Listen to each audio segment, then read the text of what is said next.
할렐루야. 오늘은 마가복음 22번째 시간입니다. 오늘은 마가복음 4장 1절로 20절 말씀을 통해서 씨 뿌리는 비유에 대하여 말씀을 나누려고 합니다. 예수님께서는 천국의 오묘한 비밀들을 비유로 말씀하신 경우가 참 많으셨어요. 비유라는 것은 이 파라볼레 이렇게 말을 하는데, 이 말의 의미는 곁에 두다, 비교하다, 이런 의미예요. 그래서 서로가 비교하기 위해서 어떤 하나를 다른 것에 곁에 두는 것, 두 개를 놓고 비교하는 이런 것을 이 파라볼레라고 이제 말을 합니다. 천국에 관한 해석을 돕기 위해서 그것과 비교시켜 이해하도록 하려는 시도를 말하고 있는 거예요.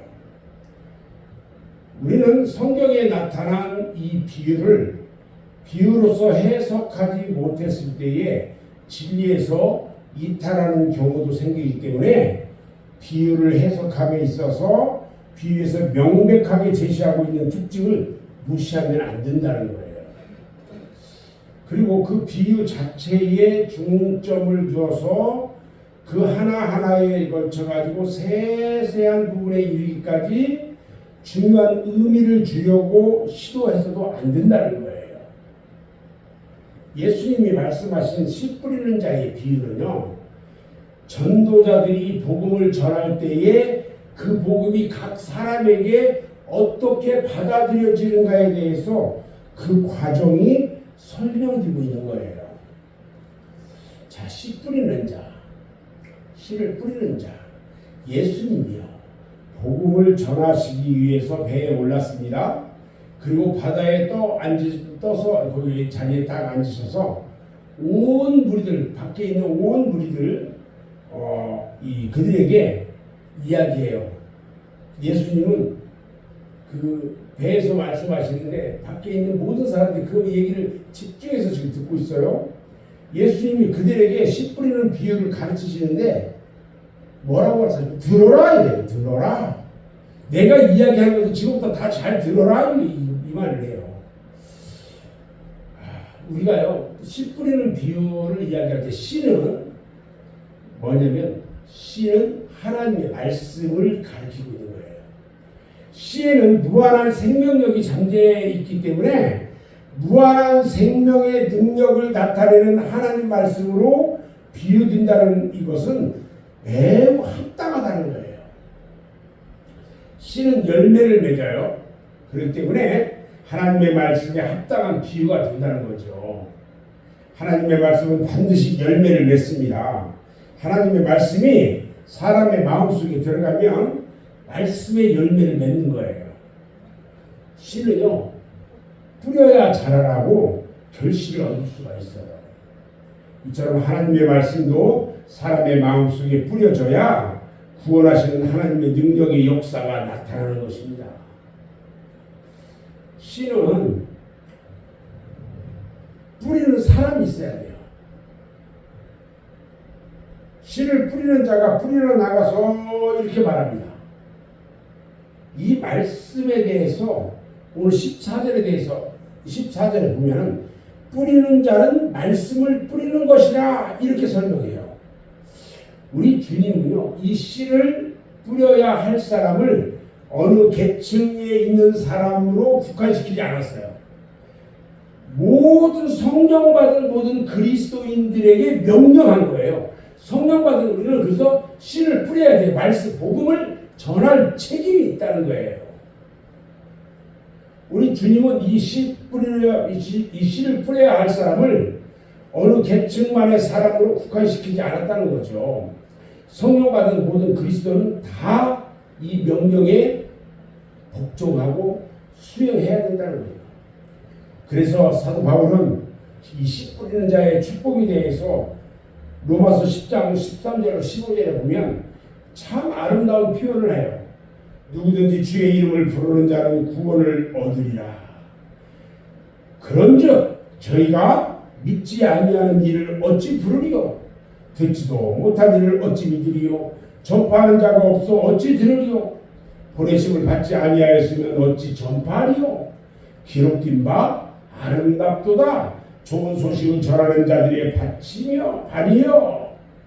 좋은 소식을 전하는 자들의 발. 너무 아름답죠. 오늘 예수님께서 말씀하시는 씨는요, 씨를 뿌리면 씨가 떨어지는데 네 종류의 밭이 있다고 그랬어요. 그 비유에서 예수님은 이 씨가 뿌려지는 밭으로 네 가지를 보여주고 있는데, 더러는 길가에 떨어진다 이렇게 말했어요. 말씀이 길가에 떨어진다는 것은 말씀을 들었을 때에 사탄이 와서 즉시와가지고 그 뿌리는 말씀을 빼앗아 먹는 거다 이런 거예요.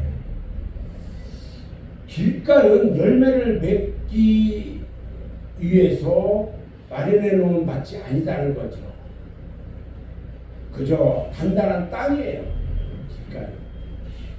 이것은 다시 이야기하면 완악한 마음을 이야기하고요, 강팍한 마음, 복음을 거역하는 마음, 회개를 거절하는 마음, 이런 것들이 길가라고 표현을 하는 거예요. 말씀의 씨앗이 머물지 못하고 곧 사라져버리는 이유가 있는데, 그것을 우리 주님이 이렇게 얘기해요. 사단이 즉시 와서 저희에게 뿌린 말씀을 빼앗는 것이다 이렇게 얘기해요. 또 다른 이유로 흙이 얇은 돌밭에 떨어졌다고 했어요. 이 돌밭에 대해서 16절에서 해석하기를, 또 이와 같이 돌밭에 뿌렸다는 것은 이들이니 곧 말씀을 들을 때에 즉시 기쁨으로 받으니 그 속에 뿌리가 없어 잠깐 견디다가 말씀을 인하여 환난이나 핍박이 일어날 때는 넘어지는 자다. 여기서 흙이 얇다는 말은요, 말씀의 깨달음이 좀 천박한 사람, 하나님의 말씀을 영적으로 깨닫지 못하고 육적으로 깨닫는 경우를 말한다는 겁니다. 이런 신앙은요, 언젠가 때가 오면 넘어진다는 거예요. 말씀을 인하여 환난이나 핍박이 일어나는 때, 그때가 오는데 이때 이들은 견딜 수가 없다는 거죠. 그리스도인의 생활에는 그의 믿음을 시험하는 말씀으로 인한 환난이나 핍박의 시기가 찾아옵니다. 뿌리가 없는 신앙은 이때 넘어지는 거예요. 더러는 또 가시떨기에 떨어진다 이렇게 말해요. 이 가시떨기에 떨어지는 씨앗, 가시가 자라서 이 씨앗이 싹이 나가지고 기운을 차리지 못해요. 그 기운을 막아요. 그래서 결실하지 못하는 씨앗이다 이렇게 말했어요. 오늘 19절에서 말씀을 보면, 이들은 말씀을 듣되 세상의 염려와 세리와 유혹과 기타 욕심이 들어와 말씀을 막아 결실하지 못하게 하는 것이다 이렇게 말해요. 사람의 마음에 말씀의 씨앗이 뿌려져서 어느 정도 성장하고 얼마간 교회도 나와도 교회에 나오고 그의 심령 속에 재물에 대한 욕심이 남아있고 세상에 대한 염려가 사라지지 않고 세상 죄악에 대한 유혹을 받아들이는 그 생활을 한다면, 그런 신앙은 끝내 결실을 못하고 만다라 이 얘기예요. 또 네 번째 이제 이 파스텔인데, 좋은 땅에 떨어졌다고 그랬어요. 이 땅에 씨앗이 떨어지니까, 좋은 땅에 씨앗이 떨어지니까 자라는데 무성하게 결실했다고 그랬어요. 이에 대해서 좋은 땅에 뿌렸다는 것은 그 말씀을 듣고 받은 자다 이렇게 표현을 해요. 이 밭은 좋은 땅, 이 밭은요, 회개한 심령을 우리에게 말하는 겁니다. 믿음을 간직한 마음을 가르치는 겁니다. 이런 사람은 그 말씀을 순종하기 때문에 그 열매가 30배, 60배, 100배로 결실해서 그의 생애에 놀라운 축복을 창조하는 겁니다. 저는 오늘 말씀을 마무리하는데요. 주님의 이 씨 뿌리는 비유는 하나님 나라의 비밀이에요. 비밀이라는 것은 하나님의 계시에 의해서만 이해가 된다는 거죠. 우리는 이 말씀을 들을 수 있는 귀를 가지고 듣고 깨닫는 그리고 열매를 맺는 저희들의 삶이 되어지기를 주님의 이름으로 축원합니다. 아멘.